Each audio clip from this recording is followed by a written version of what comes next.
We hear the word safety everywhere now, said like a promise and said like a vow. Think positive, stand tall, be confident, don't feel it, don't fall. As if safety's a mindset you're meant to master, a thought you correct or a feeling you should plaster. Like if your body's still tight or still loud, you're just not believing hard enough now. But bodies remember what words can't erase. They learn from tone, from timing, from phrase, from what happened when you spoke too much or needed support or asked for touch. So when I say safety, I don't mean control, I don't mean fixing yourself into whole. I mean what your nervous system learned to do to stay connected, to make it through, and what it needs here now to feel safe being you. And that's where we start with this episode. I use the word safety a lot. And before we go any further into this season of the podcast, I really wanted to clarify and be clear about what I actually mean by it, because we can all have our own interpretations of it. And, we might see it through a different lens to someone else. And also, safety can mean so many different things in different contexts. And it's often misunderstood as well. And it's often left out of the mainstream sort of self help advice and narratives around like mental health and confidence struggles and things like that. So when I talk about safety, I want you to know that I'm not talking about achieving a constant Zen like state, a constant calm, or the absence of all fear, or feeling confident all of the time. If that's what safety meant, most of us would feel like we're completely failing all the time. So, what I do mean is that safety is when your nervous system isn't responding from a state of threat, but from a grounded choice. So, when it doesn't have to shrink, perform, or abandon you in order to stay connected, belong, or survive. The capacities we might refer to when we talk about confidence are still, in that moment, still accessible. We can access our cognitive abilities, logical reason, and we can make a grounded choice and decision about what and how much of ourselves we want to share. And I'm not saying safety means we get it right all the time, but ultimately we aren't seeing things just through a lens of threat and staying stuck there in that moment. So that's where I'm coming from when I talk about safety. And everything else in this podcast pretty much builds from there. So before we go any further into this, whilst you listen or if you're watching on YouTube, just know that listening to this, watching this, you don't have to solve any of this right now. There's no pressure meant to be coming from what you're listening to. It's not about, needing to make changes and analyze yourself more or reach certain conclusions right now. As you're listening or watching, just notice what your body might be responding to, what your body might be recognizing through what I say, what resonates. Are you noticing, or is it responding with like a tightening or an unease or maybe a softening or relief or a sense of yes, that makes sense, because noticing is enough. So, as I say, you may have been listening to this podcast or watching my Instagram content maybe, and thinking, like, everyone's talking about safety, nervous system safety, but I don't actually know what that means. Or I understand all of this, but my body still doesn't feel any different. Or even, does this mean I'm unsafe? Or does this mean that I need to keep working on myself more? And I want this episode to invite another question, like some curiosity around, is it possible that the environments, the systems, or the relation dynamics I'm in are making me feel unsafe? So, if any of that resonates so far, this episode is for you. Because when I say safe enough, I don't mean what a lot of people think I might mean. So, let's look at what safety is not.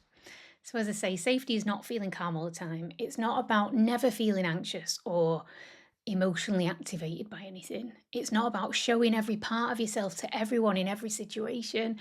It's not about avoiding discomfort or difficult conversations.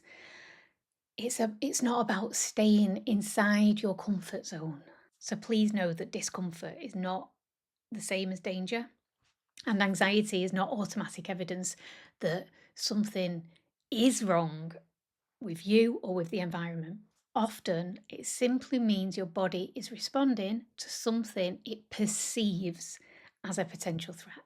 not necessarily something that is one. So let's zoom out for a moment, because understanding where these reactions come from will really matter in terms of, understanding all this. Human nervous systems evolved in groups. Belonging wasn't about emotional comfort, it was about literal survival. Because historically, being excluded from the group increased danger. Being shamed meant a loss of protection. Being othered or seen as different increased risk. So the nervous system learned stay connected to stay alive. And that still matters today because we still feel this in modern contexts. That's why even now social rejection can feel physically like threatening, physically awful. Speaking up can trigger panic. That's why like visibility can feel dangerous. Expressing a thought or an opinion that might be different to someone else can still feel like you're like your body's going into battle sort of thing. And being different or seen as different can feel so risky because of all this. And it's not because you're weak or failing, it's because our biology is ancient. It's about our ancestral wiring. And even if you do already know that, it's so easy to forget that in that moment. And a part that most people don't realize is it's not about the nervous system tracking intent or reassurance in those moments, it tracks patterns. And this understanding is important because this is like how it links to real life. It shifts the story we tell about ourselves once we start understanding this. Shifts the question from what's wrong with me to what did my nervous system learn to do to survive? So that's not meant to be a catchy reframe soundbite. It's how nervous systems actually work. Let's bring this back to something practical. At its core, what I mean by safe enough isn't just, am I in danger here? It's, does my nervous system believe I can be myself here and have choice about how I respond without losing connection or dignity or belonging? And this applies far beyond like intimate relationships. It applies to workplaces, to social media, to wider culture, society, to family systems, to institutions like school, religion, creative expression, to decision making, to visibility. It applies to self trust. Safety isn't just relational, it's systemic and internal too. So, just to pause for a moment, if your mind is maybe racing or it's trying to process all this or keep up track of what I'm talking about, that's okay because you don't have to remember everything. You can always come back to this more than once, or like, if you need a recap or reminder of something I've said, just rewatch or re listen to it. But as I was saying, it isn't only about how like a partner or friend treats us. Safety is also about whether the environments we move through allow our nervous systems to stay regulated whilst we exist as ourselves. So examples of how safety shows up are in questions like, can I speak up in work meetings without being dismissed or penalised? For so long when I worked within like the NHS, I avoided team meetings so much, or I just like smiled and nodded along, and really there was some stuff going on that really didn't sit right with me. And I wouldn't speak up, but then I would blame myself so much for it. I would berate myself basically, like, what's wrong with me? And I didn't realize back then that no wonder I didn't speak up, because it wasn't safe to speak up, because although there was this idea or this sort of persona, if you like, that about transparency and honesty and encouragement to speak up and share your opinions and things, it did go against you. There was evidence, in the environment, in how people were treated, that it was better, it was safer. It literally was psychologically safer not to speak up. So, yeah, when you don't realize that or think to consider that within it, because we can get so caught up with that self blame spiral, we miss out a key part of what's going on. And other questions in other contexts it might show up are things like, can I question something publicly, whether it's social media or not, Can I question something publicly without being shamed or attacked? Can I ask for reasonable adjustments without having to justify my existence? Can I stop masking or over adapting or pleasing everyone just to cope? Can I trust my own decisions without checking with 10 other people first?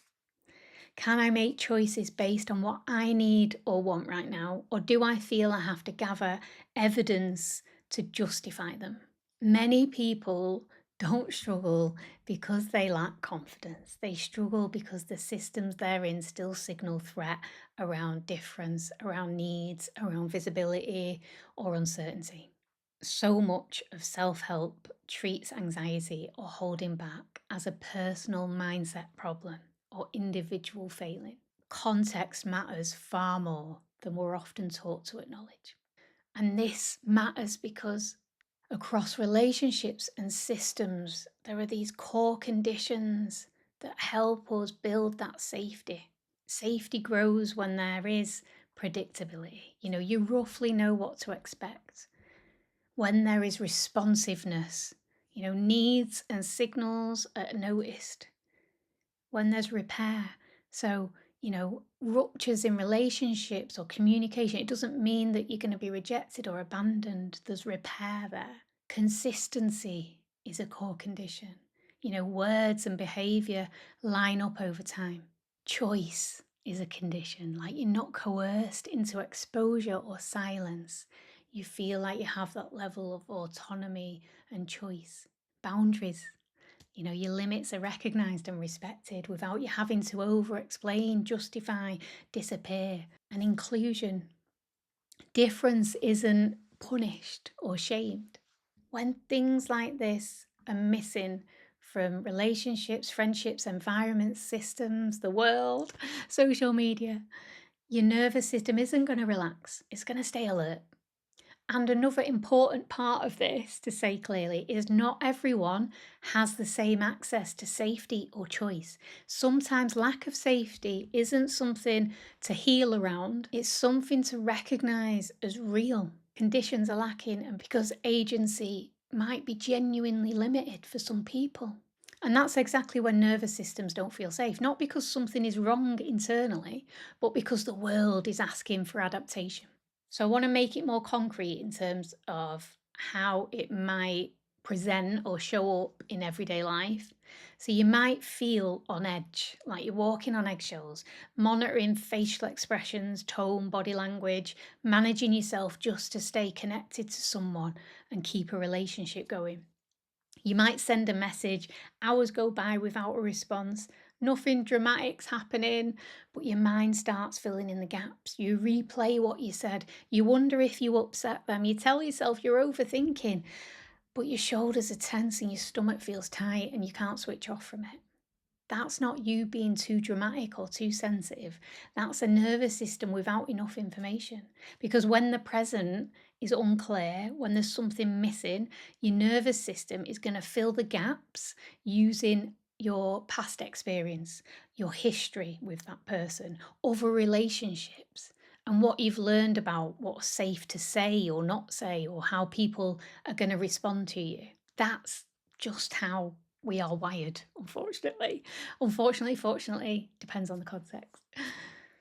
But yeah, it's not you being dramatic. It gives you clues as to what's going on in terms of what your nervous system is remembering about stuff and what might be going on in the here and now in terms of your perhaps relationship with that person or how you're feeling on that day as well. And safety also shows up in how our emotions and concerns are met by others.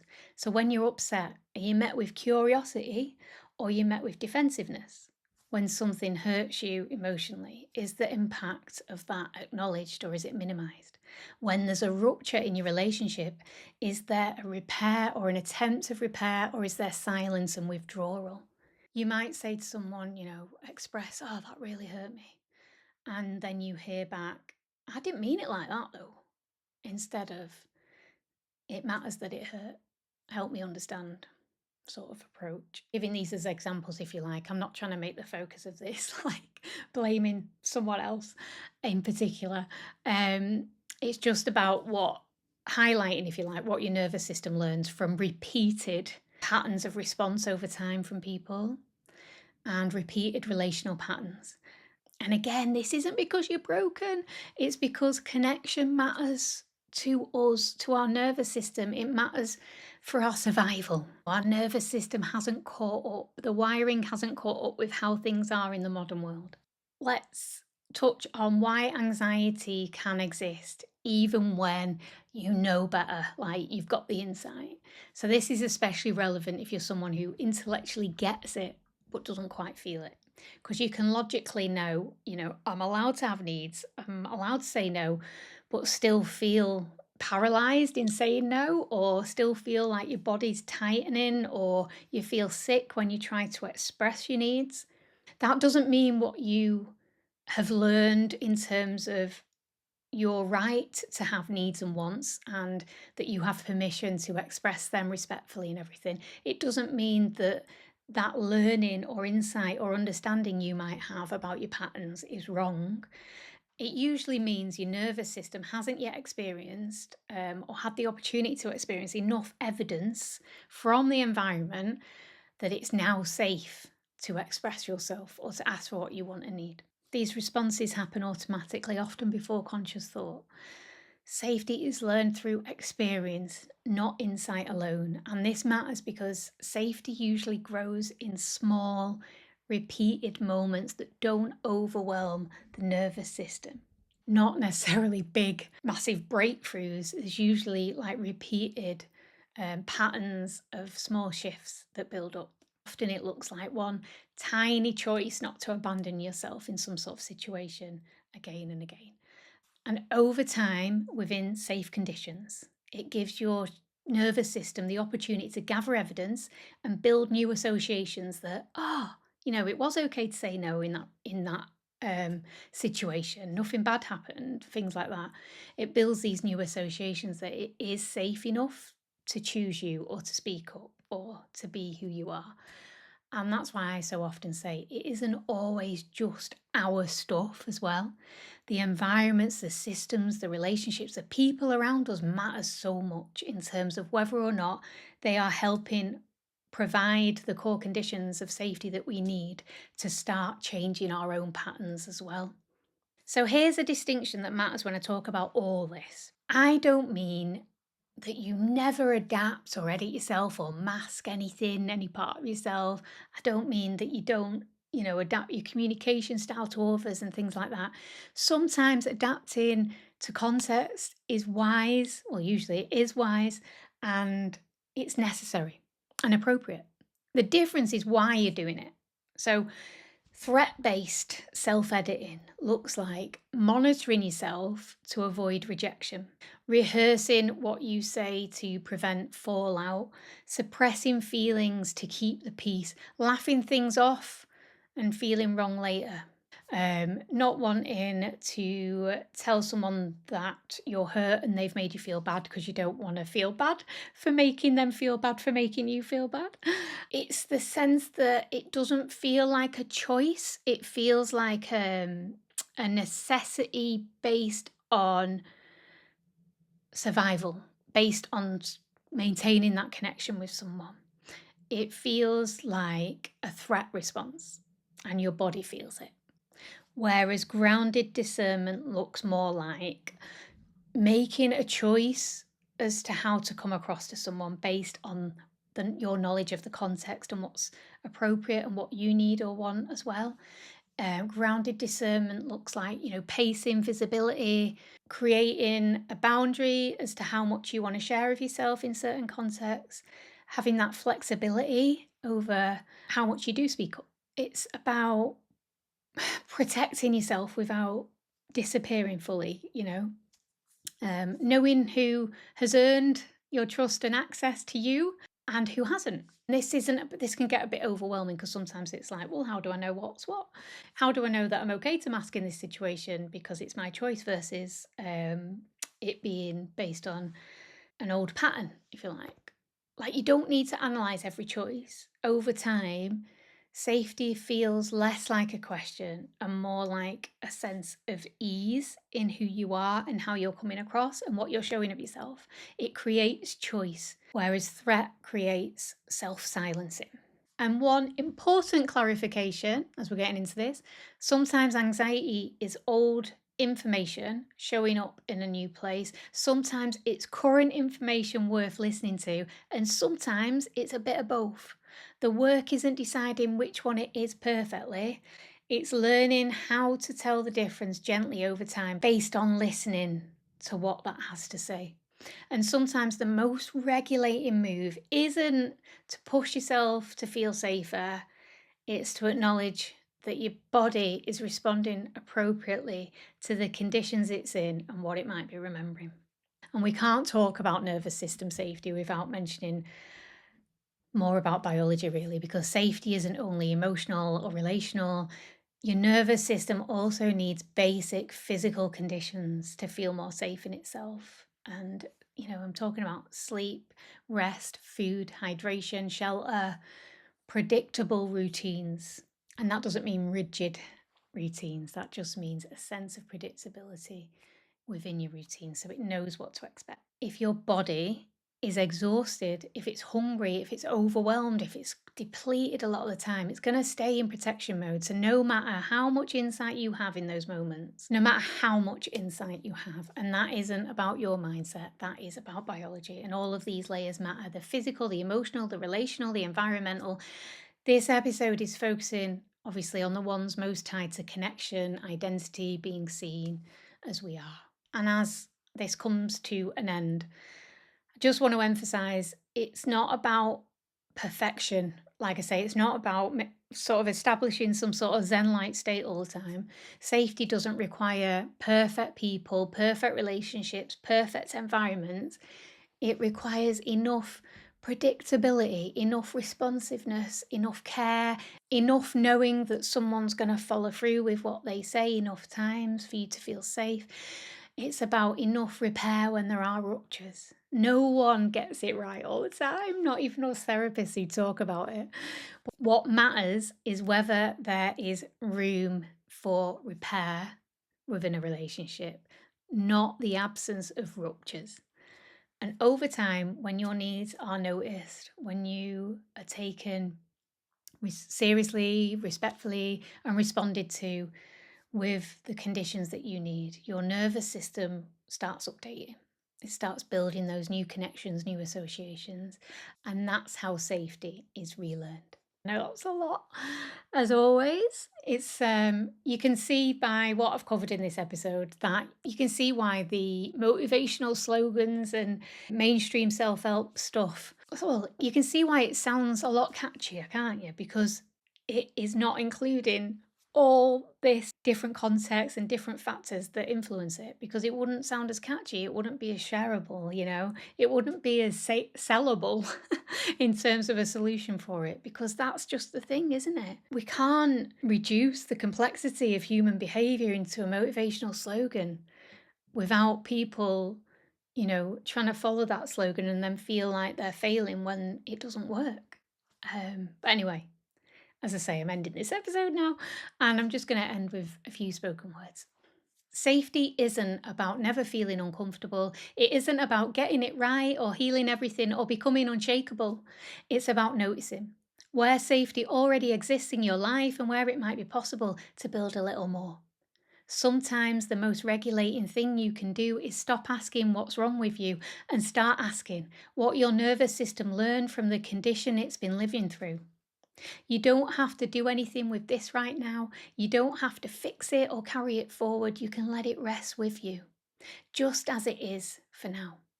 You're allowed to leave this episode here and come back when your body is ready. That's how safety grows. That's how you start to feel more steady.